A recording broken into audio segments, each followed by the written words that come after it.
Stats out. Huh. All right. Well, game just went final. Currently watching Ohio State, Maryland over here on this left screen. Talia Tagovailoa just ran around for his life and threw an amazing touchdown pass in the back of the end zone. So the Ohio State Maryland game is going to come down to the wire. Boy, all top 4 teams today survived, pending on what Ohio State does today. But yeah, let's talk about our game. Georgia wins this one 16-6. Didn't look good all game. Let's just keep it real. Kind of a letdown. I was actually expecting it to come against Mississippi State, but it does end up coming against Kentucky on the road. Pretty decent hostile environment, I guess. Georgia was able to rush the ball pretty well today for 5.3 yards per carry, over 250 yards rushing, or just about 250 yards rushing. Just 1 touchdown on the day. Georgia's first 3 drives were all field goals. Drove down the field and, kicked the field goal, took off like 7 minutes, got an interception on a long Kentucky drive. I mean, they had the ball almost 10 minutes. Took another long drive for 5 minutes, got another field goal, held Kentucky pretty well in the first half, pretty much all game, but then got that field goal late to end as time expired in the first half, 9-0. After that, Stetson Bennett throws a terrible ball into the wind. It was in double coverage, fluttered in the air, and it was about 5 to 10 yards short of where it needed to be. If he really needed to throw that, which he didn't. I don't understand that. Pass is what it is. We end up turning it over. Kentucky goes on a long punting spree. Then we finally punch it in deep into the third quarter, take a 16-0 lead, and that was pretty much it for our offense today. Fourth quarter, Kentucky pretty much dominated. That's about it. They got to stop at the 1-yard line, at the goal line. They went on a 99-yard drive in 9 plays, scored a TD. Other than that, Georgia's defense obviously played pretty well. Kentucky wide receiver, what was his name? Barrion Brown, a true freshman. He's going to be a star if he's not already. He went off 10 catches, 145 yards, 1 touchdown. Take that back to last year, which Kentucky had a wide receiver catch 11 passes for like 30 yards. I'm not even kidding. They were all at the line of scrimmage. This year, really not just this year, but really mainly in the fourth quarter, they were taking deep balls, and Brown was winning them. So, and even some of these balls were in double coverage. So, is what it is with that. Offensive line, I thought, played pretty well until we got into short distance. Georgia is really we haven't been able to get pushed through usually in some of these bigger games on like a 3rd and 2, 1 whenever we need it. I don't understand it with how good our offensive line is. It's kind of a letdown, disappointment. Couldn't get a yard on 4th and goal. Again, don't know what else you want me to say with that. Stetson Bennett didn't really play well at all. I mean, he didn't really have to throw much. 19 passes. We were able to run the ball. That's all that matters. I'm eyeing this Maryland game right now. It's a really good one right now. But anyway, Kenny McIntosh went off tonight. Love to see it. 19 carries, 143 yards, 1 TD.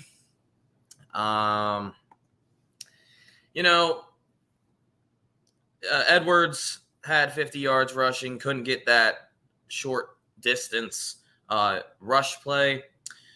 Kendall Milton came in, 31 yards rushing. Stetson Bennett had 1 really good run. That's really about it. It was like it was a design QB keeper.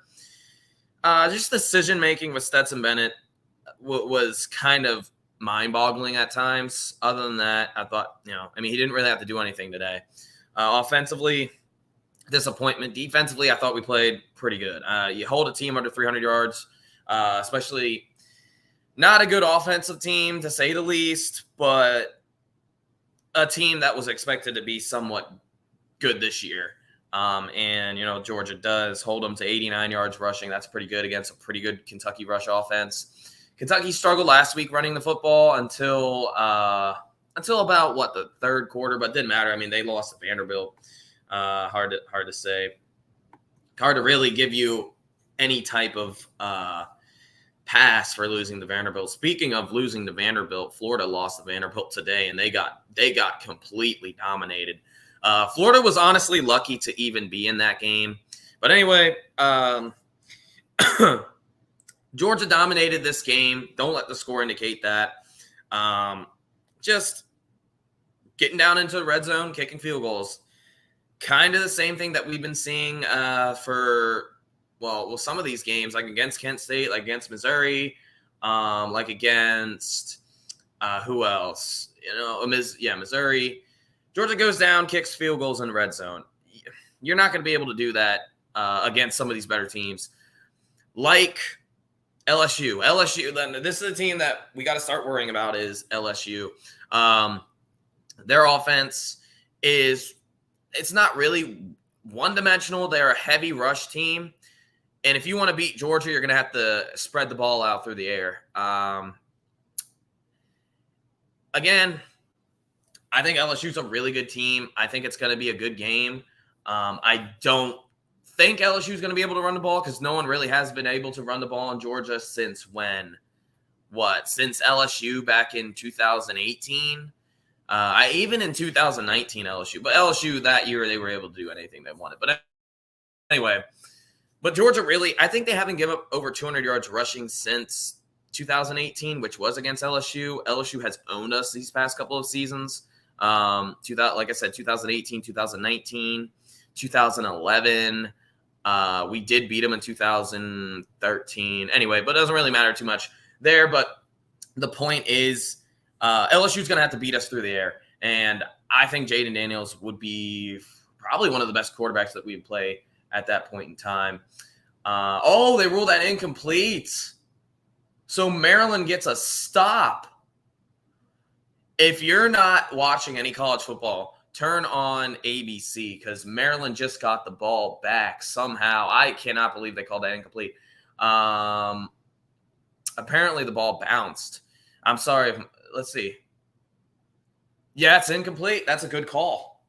So Maryland's going to get the ball back at around midfield. What is up with Ryan Day and going for it at around midfield in some of these bigger games? Anyway, it doesn't matter. It kind of does matter, but yeah, talking about LSU, we're gonna have to obviously shut down the run. And I don't think Georgia will shut down the run. I think LSU is going to be able to have some of their plays get through to UGA. Chris Rodriguez had a couple good rushes today, but yeah. What's up, Chris? But yeah, Chris Rodriguez had a couple good rushes today. He's one of those backs that you can't push back. He always falls forward. 17 carries, 51 yards. For some reason, it felt like Chris Rodriguez had like 80 or 90 yards. I don't know why. Maybe because he had like two 10-yard or two like 10 or 8-yard rushes, and then he had that big 15-yard rush. I guess I don't know. It just felt like he had more than just 51 yards rushing. But Kentucky as a team was held at 89. Only got to Will Levis once. I think it was Bullard, Javon Bullard, with the sack. Yeah, it was him. Deep in the fourth quarter, that was a huge sack, forced a field goal, and yeah. What else?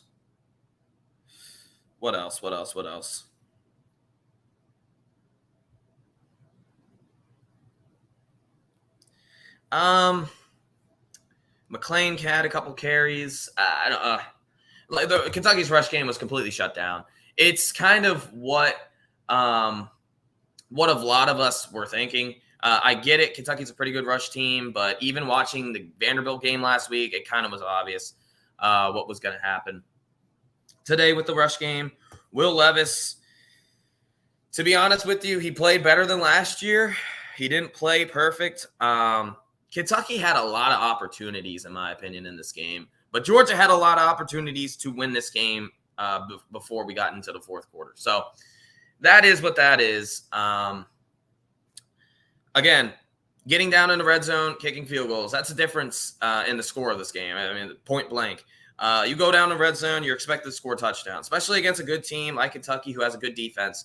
We're looking at a different game. If you even score, heck, one more touchdown instead of one of those field goals, you're looking at like what, a 20-6 game or whatever. And then if you get that touchdown on the 4th and 1, which Georgia could not create any push, and that was kind of the theme today. When we got into short downs and distance, we could not run the football, which was kind of weird. But it is what it is. I've seen that a lot, by the way, so I guess it's not really too weird, but we've seen that a lot with UGA over the past couple of years. Like one year against Florida back in 2018, I believe, we had 7 chances at the 1-yard line to score a touchdown, and we could never score a touchdown, and we go ahead and kick a field goal.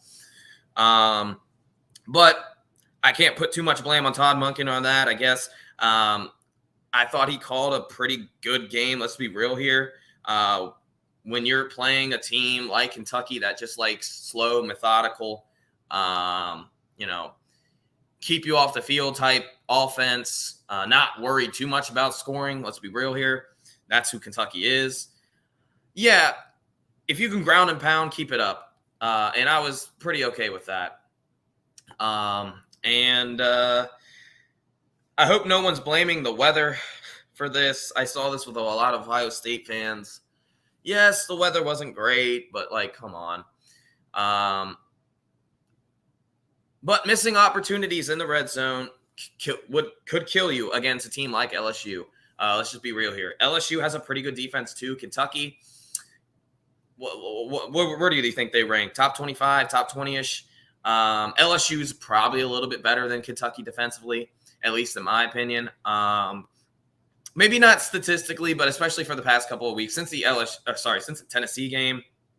And again, of course, they did give up points against Florida late in the game. Who cares? They did give up points to Bama. Everyone gives up points to Bama. But no, the point is LSU's defense is playing at a high level right now, and probably has the best player in college football, in my opinion. I don't want to go down that route, but to be honest, Harold is probably the best player in college football. Harold Perkins, or he's one of the best. Now he's probably not going to get an invite because, he probably doesn't have the stats. But he's a true freaking freshman. 7.5 sacks, I think. A couple interceptions, a couple forced fumbles. So, definitely should be in your top 6 or 7 players list. And he's just a true freshman. So there's that. But anyway, but yeah, I don't know. Today was just a weird day of college football as a whole. I don't know if you guys were watching all day like I had been. A lot of the top tier teams were struggling, including Ohio State right now, who's in a dogfight with Maryland. They give up 30 points to Maryland, the same Maryland team I don't think has scored more than 10 points in their last 3 games or something. Has a pretty good game plan against Ohio State offensively for the most part, but man, everyone struggled today. Did you guys? If you didn't see TCU, I mean, that was an insane comeback. Clemson won big today. So if you guys want me, I'll list you my top 6 teams right now. This is who I would have in my top 6. And a lot of people will be upset with this, but this is just my opinion right now. I kind of want the top 4 teams. 2, 3, and 4 for me is kind of hard, simply because, I think all these teams. I think number 4 is probably better than number 3, and then I could see number 2 beating number 4, whatever. I'll show you in a second. I don't know. I think this would be my top 6 right now. Let me know what you guys think. I got Georgia, Michigan, Ohio State, Tennessee at 4 instead of TCU, and then TCU, LSU. I would even flip-flop TCU and LSU. I'm sorry. I know they have 2 losses, but still. I'm in the comments today. What's up, Gregory? Chris is always here. Kentucky played tough. Thank you, Zach. Yeah, they did. And we all figured that.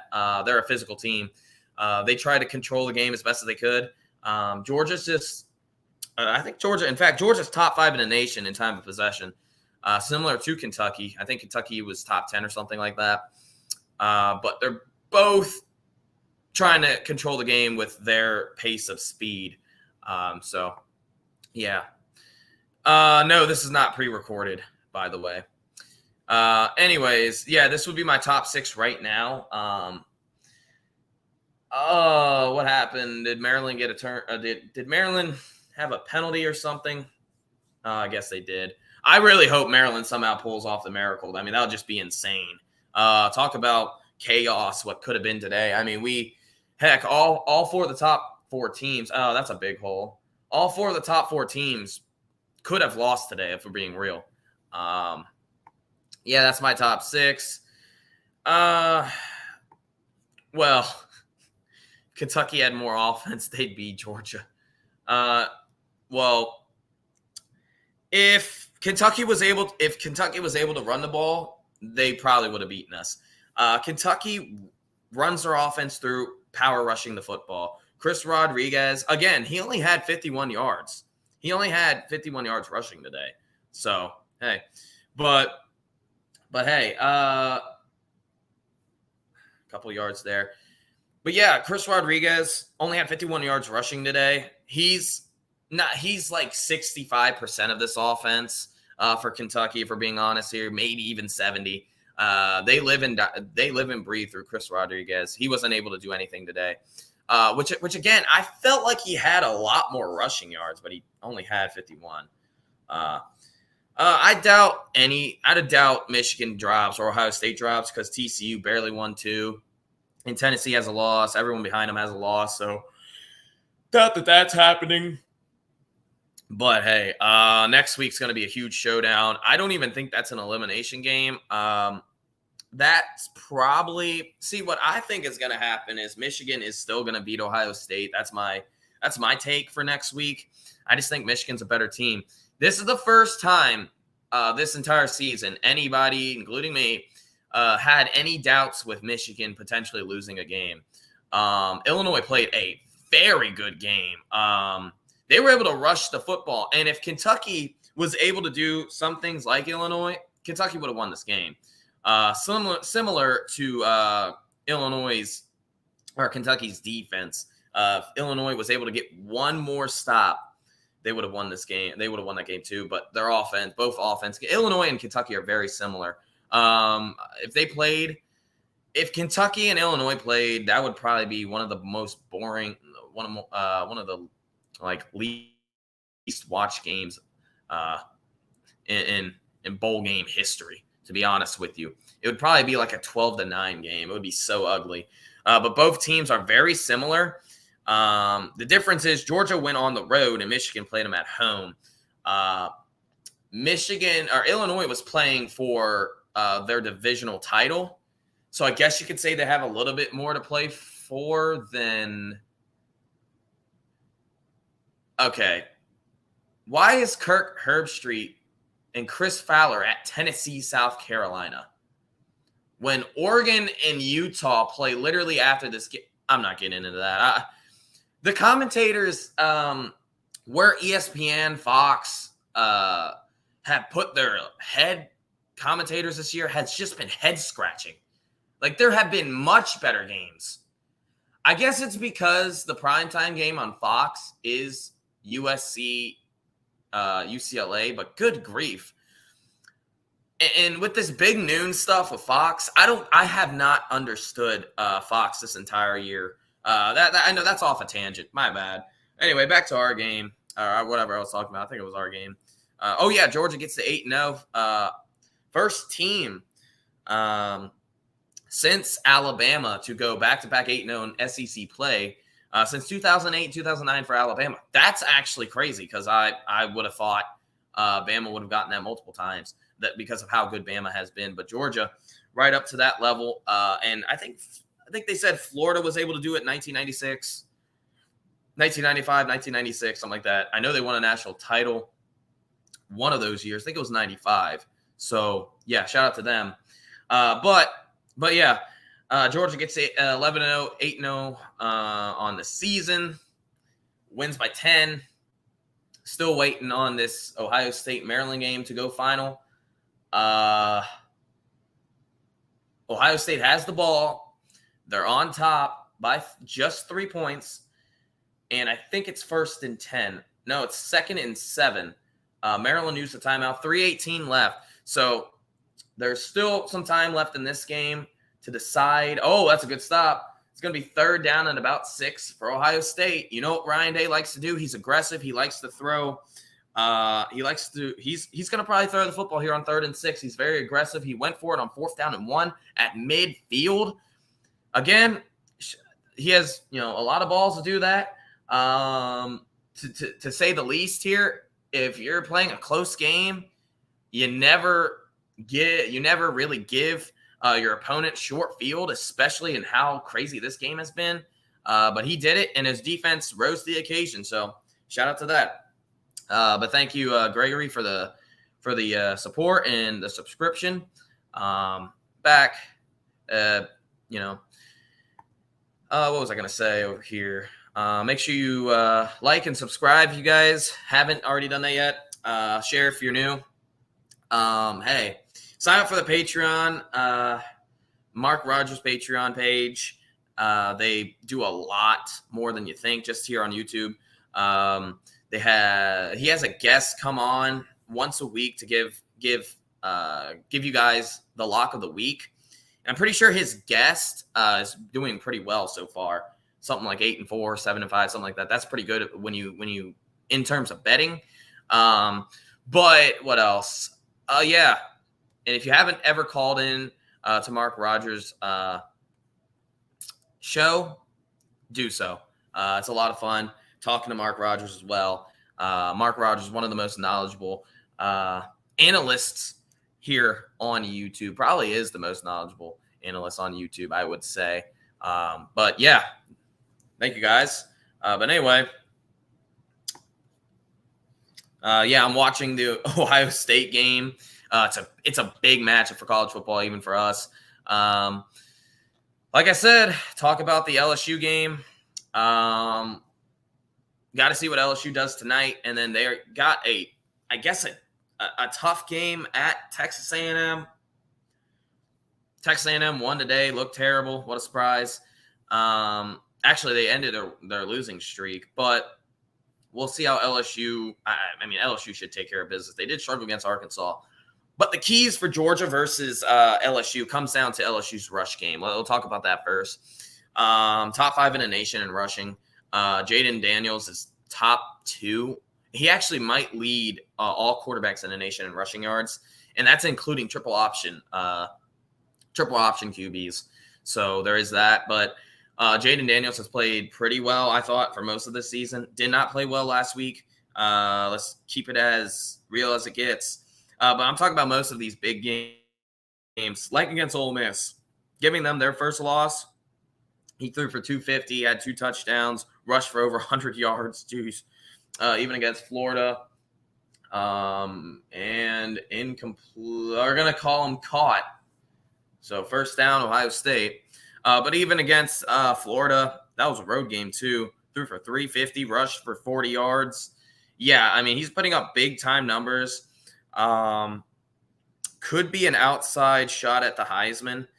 Listen, he has 2,000 yards passing. Sorry, that'd be insane if he had 2,000 yards rushing. But 600 yards rushing this year. He has a shot, and this is a slim chance, but he definitely has a shot to surpass 1,000 yards rushing. which is insane. It depends what he does tonight and next week. But yeah, and even into our game and then their bowl game, whichever they play at. I would definitely pick Georgia to win against LSU. It's in Atlanta. Georgia would be ready. Containing Jaden Daniels is key. Force him to throw the football and stretch the game out as well as possible. Offensively, keep up what we've been doing. Today could be an anomaly. Like I said, I was waiting for UGA to have sort of a letdown game in our stretch. Played Florida, played Tennessee at home, went on the road against Mississippi State last week, and then we went on the road at Kentucky. It's a pretty tough stretch. I'm so happy that we did go 4-0. I mean, I kind of expected it at this point in time, but yeah. Okay. But yeah. Georgia was able to go 4-0 in that stretch. Struggled today. Last week played really well, 145-19. Really, let's be real here. It really shouldn't have been that close. And I know that's a lot of points too. We won by 26. But let's be real here. Georgia dominated the game, gave up that. The way Georgia ended the first half last week was embarrassing. But to say the least, Georgia won. Can't really complain too much. Won by a lot. And then the Tennessee game obviously played really well against one of the 3 or 4 best teams in the nation. I would take Tennessee over Ohio State probably. I don't know if I'd take them over Michigan. To be honest with you, I think Michigan, it depends on what happens with Blake Corum and Donovan Edwards. I actually don't know if Donovan Edwards will be ready. And actually, we don't know if either running back will be ready for Ohio State next week. But anyway, Tennessee's a really good team. And if you watched Tennessee last week, they're running up the score. They're playing game at South Carolina. They might struggle a bit early on. They might give up yards. But I expect Tennessee to come out with a fire and start running up the score. That's what they did last week. It's 59-24. They're throwing a deep ball on Missouri. Or it wasn't 55-24, whatever the score. I think it was 62-24 was the final. So, yeah, they went down and called a timeout with like 10 seconds left and ran the ball in. I guess they're trying to get style points. And, hey, I guess you're going to have to start doing that if you're Tennessee, if you want to make an impression on the committee. But let's also remember the committee had Tennessee as the number 1 team in their initial playoff rankings. So by their logic, they thought Tennessee was the best team up to that point, lost to Georgia, and they threw Tennessee to 5? So what my thinking is the loser of Michigan, Ohio State will actually be below Tennessee. I don't know. You guys let me know what your thinking is for that. I think that's pretty liable because of how the committee viewed Tennessee. They had them at number 1 over Ohio State and Georgia and Michigan, obviously TCU, but yeah, they had Tennessee at number 1. So why would they not have them over Ohio State, Michigan if Tennessee does win out, which is more than likely. Although Vanderbilt won, and they gave up a big play here. Vanderbilt won, and Maryland got the stop against Ohio State. It's going to be 4th down and 3. Knowing Ryan Day, he is going to go for it. So be prepared for that. So Ohio State's probably going to hang on. They're probably going to get it. Hang on against Maryland to win 33-30 on the road against Maryland. And as much as a lot of people were hating on Michigan and us today, Maryland is, in my opinion at least, in a lot of people's opinion, significantly worse than Kentucky and Illinois. I mean, Maryland was on a downward spiral since they won 5 games. I think they started the year 5-1, right? Maryland started the year like 5-1. Now they're about to be 6-5. Yes, they did have a tougher stretch, but they got shut out against Wisconsin, I'm pretty sure. Or no, Penn State. But yeah. Anyway, Maryland started pretty hot this year. Haven't been the same. Their offense starts to get going again. But yeah, let me know what you guys think so far. I haven't really been checking the comments. Oh, that's what happened. Come on. But yeah, Ohio State player down. Dang. Looking through our scores. This was actually my prediction for Georgia Tennessee at the time. But yeah, like I said, 8-0 back-to-back years. Ohio State is kicking a field goal. All right, they're kicking a field goal. This is actually a surprise, and it's going to be good. So it's 36-30. 42 seconds left. Wow. I mean, that's the right decision in my opinion. I just figured Ryan Day would go for it, you know? I know he didn't get it last time, but I mean, that's who he is. He likes to go for it. It was a 45-yard kick. Straight away, he got it. But anyway, he's short. Oh, goodness.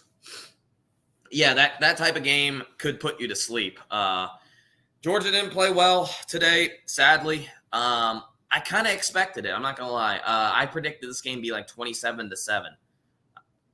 It was 16-6. I was relatively close with that. Not entirely. Would that have been a cover? I know Georgia didn't cover today. But, you know, Kentucky had a giant letdown last week. Maybe they were looking ahead. Although I always tell people that's not a good enough excuse. Stop using that as an excuse. They had a sold-out crowd today. Georgia was a 22.5-point favorite. I thought Kentucky would actually cover. So I was right on that. But it was a sloppy performance.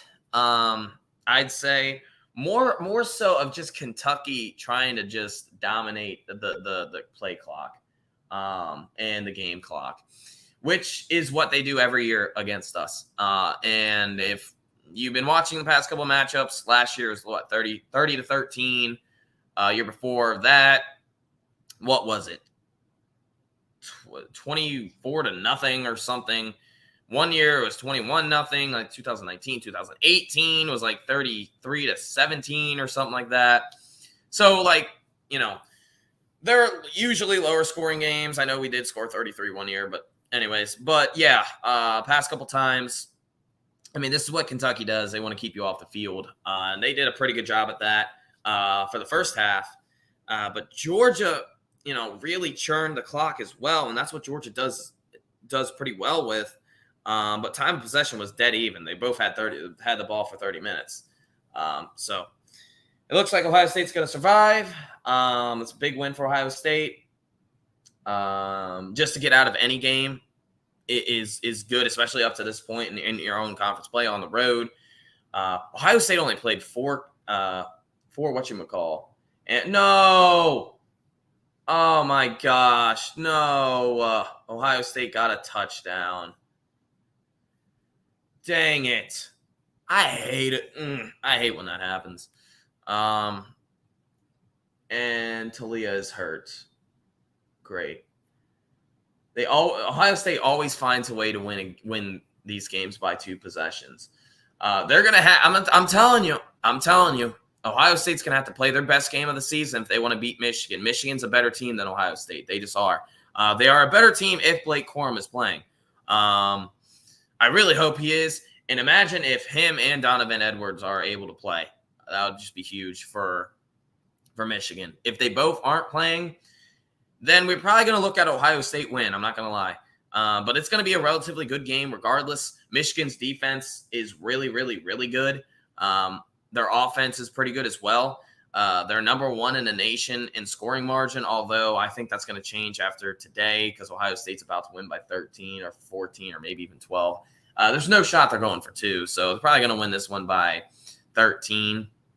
But yeah, so they're both. All 3 of us are relatively even when it comes to scoring margin. Georgia's at like 29, Ohio State's at like 30, Michigan's at like 31. It's basically all the same. But yeah, guys, Georgia's able to win this game, 16-6. Wasn't pretty. In fact, it was the opposite of pretty. It was pretty bad. to be honest with you. Kind of disappointing, to say the least. But I did expect somewhat of a letdown, especially offensively. I thought our defense played as good as what I thought they'd be. Maybe a little bit more explosive plays than I'd like, especially on the jump balls. Couldn't win a jump ball against the true freshman wide receiver for Kentucky. So something to look out for, because, LSU has one of the best wide receivers in the nation in Butte. So, but anyway, guys, make sure you guys like and subscribe. Tell us what your predictions are for the playoffs. I'd like to hear those in the comments. Where do you think Georgia's going to finish this year? The hottest take I've ever heard is Georgia losing to LSU thus far. That's not really a hot take, but you know what I mean. When I come to that, play Georgia Tech next week. It's a noon game too. I think that's a road game, right, for us? I can't remember. It's not like that's a big road environment, not to be mean to Georgia Tech fans, but come on. But yeah, Georgia gets the win, 16-6. On to the next one, and then the big one against LSU. More than likely, LSU is going to be 10-2. They're going to be ready. They're going to be in Atlanta. They've gotten the best of us the past couple of times. I'm sick of it. They've been destroying us. We got past Alabama back last year. LSU is another team that Kirby Smart has not beat. So it'll be really, really, really good. It would feel really good to finally beat LSU under Kirby Smart and beat them bad in Atlanta to send us to what should be – what bowl game would we play? Because we get to choose. Where are they going this year? I think we'd choose the Cotton. I'm pretty sure it's the Cotton Bowl and the Fiesta Bowl. Is that what it is this year? I don't know. You guys can let me know. We would choose the Cotton Bowl more than likely. But anyway, I'll see you guys later. See you guys next week for Georgia Tech. Make sure you guys like and subscribe. Join Mark Rogers' Patreon page. Search up Mark Rogers TV on Patreon. Sign up. Not that much money, trust me. It's a monthly subscription. And it's worth every dollar. Thank you guys for watching. I'll see you guys. Peace out.